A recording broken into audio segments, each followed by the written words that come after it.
So I think this is really something that is important to understand when you're trying to overcome your mind. You can only overcome thinking when you are allowing your thoughts. Because when you are trying to overcome your thinking by applying a method or practicing something, then that very method is an act of the mind itself. So when you are trying to suppress or get over your thoughts, when you're trying to overcome your thoughts with effort by doing, then that very act of overcoming the thought is a thought itself. It is only the mind that is actually trying to overcome the mind. So you can only overcome the mind when you are allowing the mind. We do feel that we have the power to overcome the mind because we feel like we are separate from the mind. We are a separate doer, decider, that is standing apart from the mind. For example, when we are seeing angry thoughts, we think that we are not that angry thought. We are separate from that angry thought as a separate being, as a separate person, entity that has power, that can decide, and therefore it says, I have negative thoughts, angry thoughts, sad thoughts. Let's just say negative thoughts, thoughts that I do not like. I do not like those negative thoughts. So, we are identifying with the word I, therefore we think that this I is really an entity that has power, and then that I can impose its will onto the negative thoughts. So there's like a separation, there's a bundle of negativity in the form of feelings and thoughts, and we feel that we are not it, and we are standing apart of it as someone who has control over it and therefore can impose its will onto those thoughts. But what it does is it is just increasing the negativity, because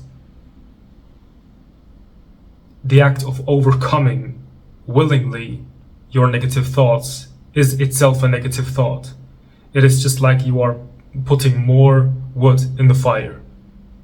So you can only overcome the negativity, the negative thoughts, the activity, the neurotic behavior of the brain, of the mind. You can only overcome it if you allow it. And how can you allow it? You know, as long as you think that you are someone that is standing apart from the activity of the mind, you cannot really overcome it, because you're always standing in the way. You still feel like you are someone who is doing the allowing. And there's really no method to get rid of the one that is standing in the way, because there is actually not really someone that is standing in the way. Life is just one grand happening, and no one's doing it. No one is inside of your head doing the thinking. It is an illusion to say I think, I feel, because there is just feeling happening by itself. You don't know how you feel. I mean, the act of feeling. Actively, I feel. You don't know how to feel. You don't know how you are moving your hand. You don't know how you are producing thoughts. It is just something that is happening involuntarily. A happening. No one's doing it. If you're really just relaxing and you're not doing anything, you can see that I'm right. Feeling happens, thinking happens, and even the feeling of there being someone that is trying to control it is also just happening. So when you're totally relaxing, you don't have a motive, and you just see the content of your mind appearing in front of your mind's eye, let's just call it that.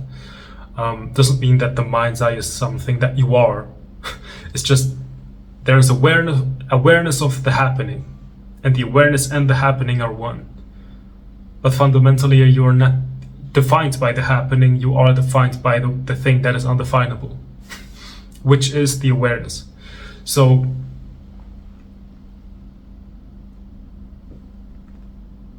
as soon as you're closing your eyes, or you don't even have to close your eyes, And you're not having a motive, you don't have a method, you're just closing your eyes. As soon as that's happening, you can see your mind is thinking. Or it would be more accurate to say there is thinking. Or there is activity of the mind. It's just automatically happening, it's already here. Also, in the same way, your heart is beating. It's just happening. You're not doing it.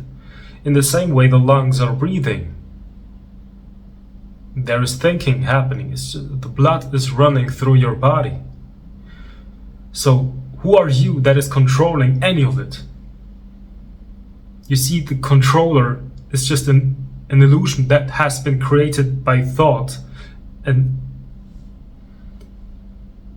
the language of thought is something that is creating abstractions and illusions because it creates a duality that does not exist in real life. The duality between me, the doer, and the things that are being done by me.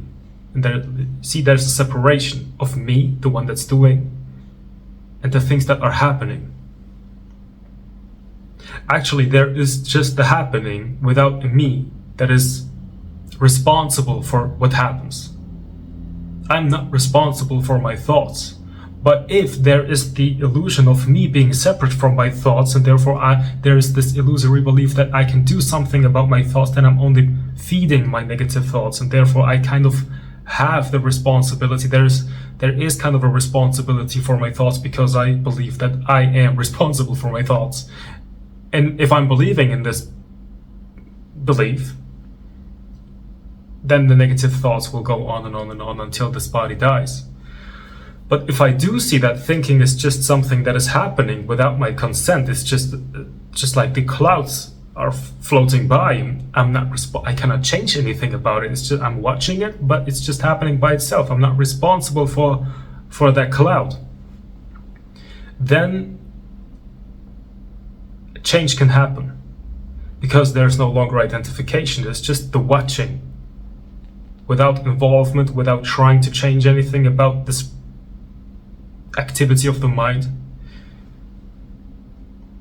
Then there is no longer identification. So when there's no longer identification,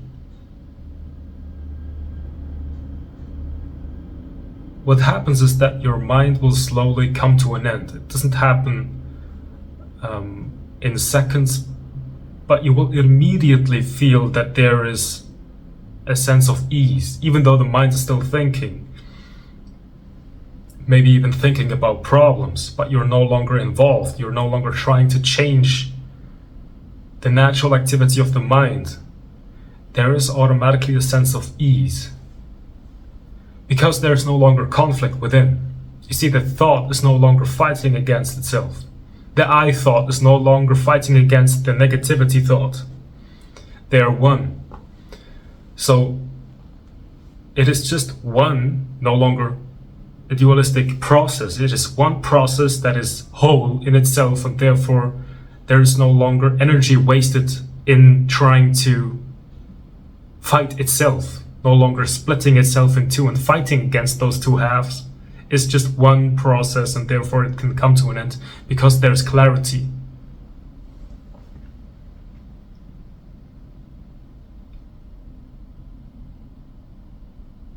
And when there's clarity and ease, you're no longer fueling the fire with wood, and the fire can finally blow out, which is Nirvana.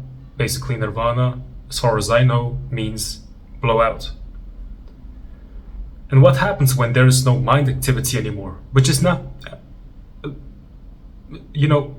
something that you have done through a method, but simply by watching until it blows out. So it's not your doing, it's just watching,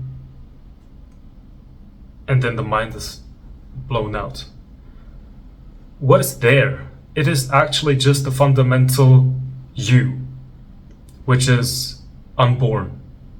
Which is, we can say it is unborn, but it is, we can name it with that term because it does not come and go like any other form. It is permanent. It does not have a form or a special quality. It is just, we can say, void or nothingness or emptiness.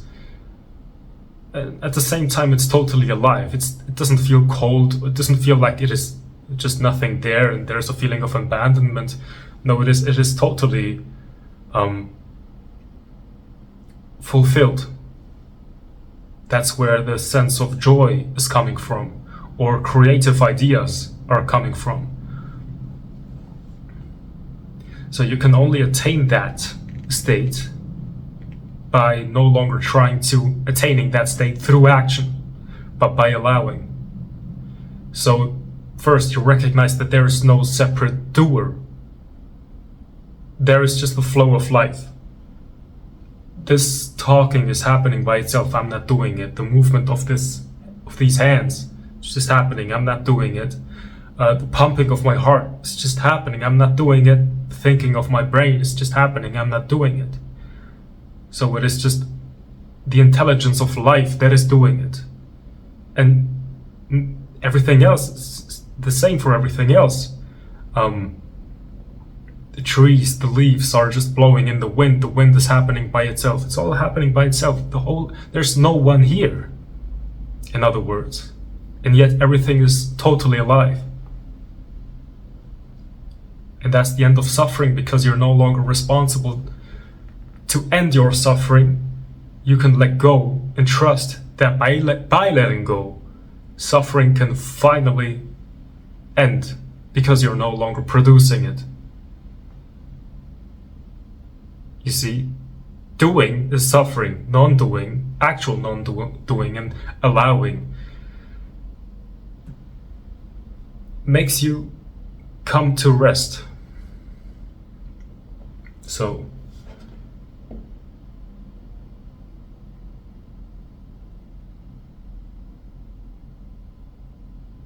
I hope it is clear. I hope it is. You can see that there is no one separate from the happenings. Even when there is awareness of the body is just doing its thing. It's very intelligent. You don't have to be some kind of intelligence separate from the body, imposing your will onto the body so that it does what you want it to do. Same thing for your mind. It's very intelligent. When you're no longer interfering as this illusory separate self, then actual intelligence can take place. So that was the video for today. If you liked it, please leave a like, subscribe to this channel, and leave a comment, and have a great day.